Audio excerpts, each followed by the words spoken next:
Do you think that race plays a part in wealth distribution, or either a mindset that you can't Today? or cannot? Yeah. No. You don't? No, I don't. I don't. You and I, we're proof. Why would race have anything to do with it? Put your mind to what you want to do and go for that. It's kind of like religion to me. It's a good excuse for not getting there. Where are we in the United States of America in race relations and what you see from day to day in your life? Skip, they wouldn't want to ask me that. They wouldn't want my answer to represent it because God knows I have been nothing but blessed. My whole path, these 33 years have been nothing but a blessing. I have never, never is a strong word, I've never dealt with racism, and I'm glad I didn't have to. There is a class of colored people who make a business of keeping the troubles, the wrongs, and the hardships of the Negro race before the public. Some of these people do not want the Negro to lose his grievances because they do not want to lose their jobs. There is a certain class of race problem solvers who don't want the patient to get well. That was said by Booker T. Washington. How are we going to get rid of racism until... Stop talking about it. I'm going to stop calling you a white man. Yeah. And I'm going to ask you to stop calling me a black man. You know, it's frustrating to me that people take race and they make it personal. You know what I mean? Like we're at a loss in this generation. If you look at it in the 80s, Archie Bunker was a stark racist. Stark. If you don't know who Archie Bunker is, look him up. All in the Family, great show. You heard him. The Jeffersons, stark racist. Fred Sanford, stark racist. But you know what black people and white people did? They laughed. You watch 48 Hours with Eddie Murphy and Nick Nolte. Both of them hated each other because he was black and because he was white. You know what they did? They laughed. But I asked you what the racial breakdown was of your audience. Do you remember this? And you told me the only black face you could see in the whole audience was your makeup artist. I believe that's what you said, and she was in the front row, right? A lot of white kids love rap. Yes. Explain that. What does that say to you? What's the message of it? What's the bigger picture of it? I don't want to be bashed because I don't want to sound like I'm on the wrong if there is a side, but I thought that was clearly a message that there was no such thing as racism.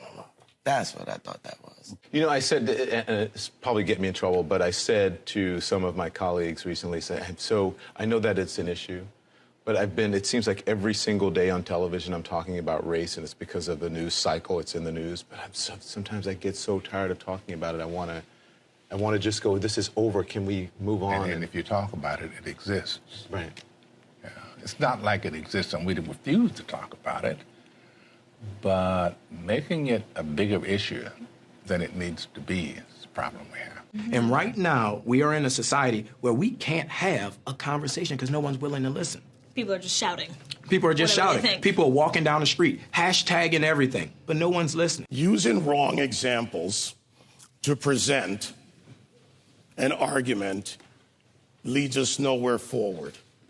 I understand the emotion, and I respect my opposition, but when you go into the areas of making false charges and living in the past, you do not address the issues of the present. And, you know, incarceration rates in America has been a problem, especially as opposed to minorities. And Roman delves into the issues around the legal system. Do you think we've made any headway in the legal system? I think it's more important to make headway in our own house. By the time the system comes into play, the damage is done. They're not locking up 7-year-olds. In the 1960s, 80+% of blacks were two-parent homes. Today, that is reversed completely the other way. I was in Chicago a couple of 3-4 weeks ago, and we saw these little kids on bikes with masks on the side of their head, like 5 or 6 of them. And the driver said, yeah, they're little yummies. I said, who? He said, little yummies. Look up, Google Lil Yummy. Lil Yummy was an 11-year-old murderer. Wow. And you look at his picture, you'll see the headshot of him, and he's like this. And he got murdered at 11 by a 14-year-old. Wow. Who's doing life now, and a 16-year-old. It makes no sense. You blame the system. Where was his father? No one wants to talk about perception when it comes to racial profiling. No one wants to talk about stereotypes when it comes to racial profiling. Blacks are convinced that the number one issue facing the country right now is social justice, racist white cops, discrimination, systemic racism, microaggression, whatever new word they come up with, and it's a bunch of nonsense. This is what I know. I'm a certified scuba diver. My first day of class, they told me this. When you're in shark-infested waters, everything in that water is considered a threat until proven otherwise. If it's a guppy, it could be a shark until you know it's a guppy. And I think as black men, we need to realize we're in shark-infested waters. And if we don't sit our young men down and we don't talk to them about perception, and we don't talk to them about stereotypes, we're doing them a huge disservice. It starts in the house. It starts in the home. And yeah, well, my father got locked up. Well, where was his father? Yeah. You know, like I did talk about my 3 closest friends, and they did, 15 to 25. One did 28, this and that. I was the only one of the 3 that had a father in my life, even though my parents were together. But I still had a father who was a gentle man and a good example, and they didn't. We can blame the system if we want, but they didn't lock any of us up at 7. Yeah. We were all doing enough to get locked up at 13. My parents sent me in another direction. They didn't have anybody to help them, and they kept doing what they was doing, and the system got them. So I don't. The system is rigged, but why? All the more reason not to help it. The number one problem domestically facing this country is a breakdown of the family.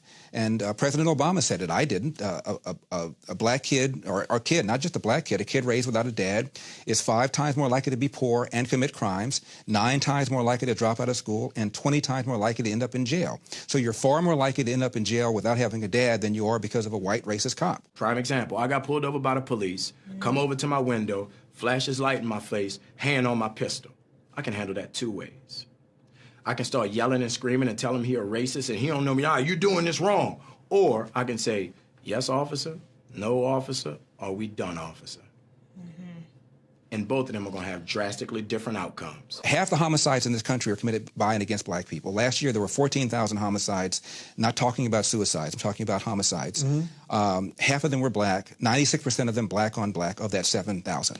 Where's the Black Lives Matter people on that? What happens with young black men, everything is susceptible to the question of your manhood.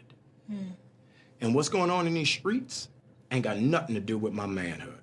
Interesting. If I'm gonna fight a police, I'm gonna fight him in a controlled environment, a court of law. I'm not gonna fight him on the streets. In Baltimore, where Freddie Gray was killed, Freddie Gray died in a van, I shouldn't say was killed, died in a van. Yeah. You have a city that's 45% black. City council is 100% Democrat. The majority of city council is black. The top cop at the time was black. The number 2 cop was black. The majority of the command staff is black. The mayor is black. The AG is black. And yet here we are talking about racism. I mean, it's absurd. All cops aren't bad cops. 99% of cops are really good dudes and women. I've 99% of the people I've met that are cops are dope. I have a lot of friends that are cops. But that 1%, that's the problem. And you want to give yourself every opportunity not to end up a statistic. 965 people were shot by cops last year and killed. 4% of them were white cops shooting unarmed blacks. In Chicago in 2011, 21 people were shot and killed by cops. In 2015, there were 7. In Chicago, which is a third black, a third white, and a third Hispanic, 70% of the homicides are black on black. About 40 per month, almost 500 per year last year in Chicago, and 75% of them are unsolved. Where is the Black Lives Matter on that? The idea that a racist white cop shooting unarmed black people is a peril to black people is BS. Black History Month you find Ridiculous. why? You're going to relegate my history to a month? Oh, come on. What do you do with yours? Which month is White History Month? No, well, come on, tell me. Well, I'm Jewish. Okay, which month is Jewish History Month? There isn't one. Oh, why not? Yeah. Do you want one? No. I don't either. I don't want a Black History Month. Black history is American history. Abraham Lincoln, as my colleague said, fought a war to preserve the Union. That republic allowed for the people of the United States, under our Constitution, to amend it, therefore removing slavery and then moving forward to the Voting and Civil Rights Act and also the suffrage movement for women. At the same time, and you would say it as strong as anyone, it's no excuse for bombing and destroying your own neighborhood. And burning down wherever it's happening, burning down storefronts and stores that people with mobs is how they get turned into that. Yeah. What's to be gained? You know, you stop for one split second to think. Burning and looting doesn't help you in any way. I understand y'all upset, but like it was already said, I doubt y'all and y'all half as upset as I am. So if I'm not over here wilding out, if I'm not over here blowing up stuff, if I'm not over here messing up my community, then what are y'all doing? I will always continue to say that riots are socially destructive and self-defeating. I'm still convinced that non-violence is the most potent weapon available to oppress people in their struggle for freedom and justice. I feel that violence will only create more social problems than they will solve. Let's switch it up, y'all. Let's switch it up. Do this peacefully, please. My brother moved here from Houston, and I used to talk to him on the phone. He loved it here. He started driving truck. He was good. So I highly doubt. No, I don't know. I know he would not want y'all to be doing this. So I will continue to condemn riots and continue to say to my brothers and sisters that this is not the way. Continue to affirm that there is another way.